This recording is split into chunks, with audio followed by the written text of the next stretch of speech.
স্বাগত রিফর্ম একাডেমিতে। আমি তো মানে এই হায়ারের ভেন্টিলেটর যেটা আমাদের ভিটি 8000 এটা নিয়ে আমি আপনাদের সামনে এর আগেও কথা বলেছি। তো আজকে আমি আপনাদেরকে এটার ইউজার ইন্টারফেসটা আমরা একটু দেখানোর চেষ্টা করি।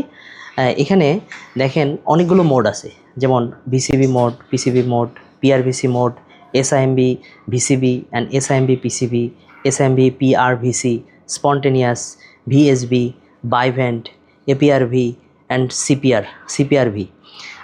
আমি যদি এইগুলি মোড সম্বন্ধে সবাই মোটামুটি জানেন, তো আমি দুটো মোড সম্বন্ধে একটু বলবো। সেটা হচ্ছে যে সিপিআরভি মোড। এই যে সিপিআরভি, এই সিপিআরভি মোডটাতে দেখেন এখানে অনেকগুলো প্যারামিটার আছে। এই প্যারামিটারগুলোকে কনফার্ম করে জাস্ট করলেই এই সিপিআরভি মোডটা চালু হয়ে যাবে।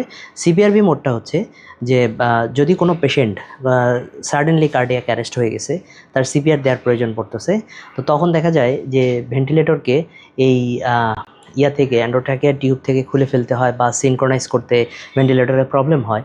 তো সেই সময় এই সিপিআরভি মোডটা আপনাদের অনেক বেশি হেল্প করবে। বিশেষ করে যখন সিপিআরভি মোডটা আপনি দিবেন, তখন হচ্ছে এই প্যারামিটারগুলো সেট করে নিলে অটোমেটিক হচ্ছে ভেন্টিলেটর পেশেন্টের সঙ্গে সিনক্রোনাইজ করে ব্রিদিং দিতে থাকবে। কারণ ওই সময়টা অক্সিজেনেশন দেওয়ার অনেক বেশি প্রয়োজন পড়ে।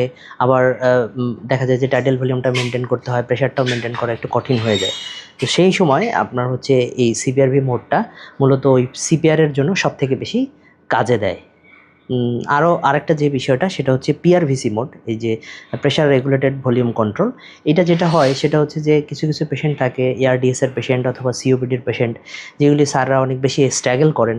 সেটা হচ্ছে যে দেখা যায় যে পেশেন্টকে ভেন্টিলেট করতে হচ্ছে, বাট ওই পেশেন্টকে কখনো ভলিউমটাকেও কন্ট্রোল করতে হয় বা প্রেশারটাকেও কন্ট্রোল করতে হয়। তো ভলিউম এবং প্রেশারটাকে কন্ট্রোল করা আসলে একটা মোডের মাধ্যমে তো সম্ভব হয় না। যেমন ভিসিবিতে শুধুমাত্র ভলিউম কন্ট্রোল করা যায়, পিসিবিতে শুধুমাত্র প্রেশার কন্ট্রোল করা যায়, বাট পিআরভিসিতে আপনি দুটোই কন্ট্রোল করতে পারবেন, ভলিউম এবং প্রেশার।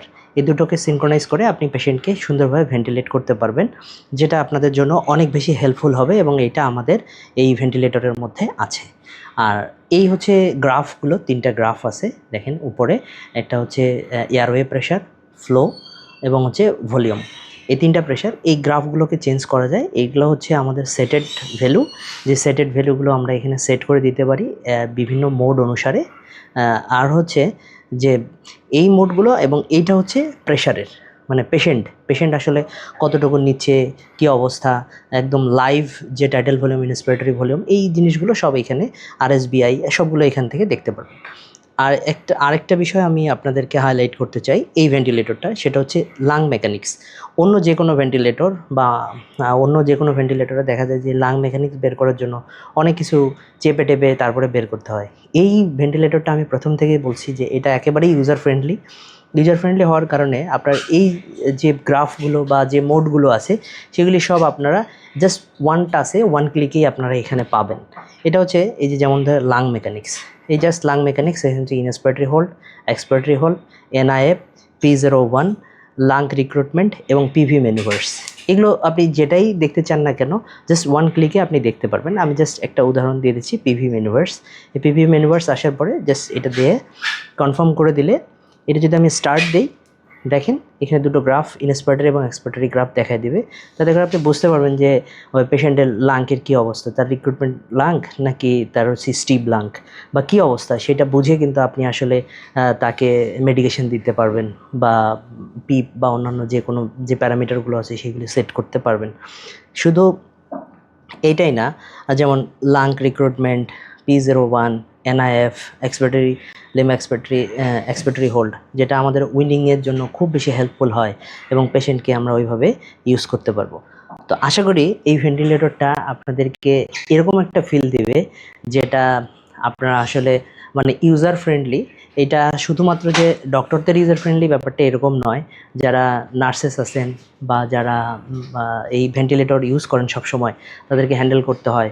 সবগুলো প্যারামিটার মনে রাখা খুব কঠিন হয়ে যায় যদি এটা মনিটরের মধ্যে না থাকে। তো আমরা চেষ্টা করেছি যে এটাকে পুরোটাই একটা মনিটরের মধ্যে নিয়ে আসার এবং খুবই ইউজার ফ্রেন্ডলি করে তৈরি করার। তো আশা করি যে এটা আপনারা বুঝতে পারছেন অ্যাটলিস্ট। Thank you.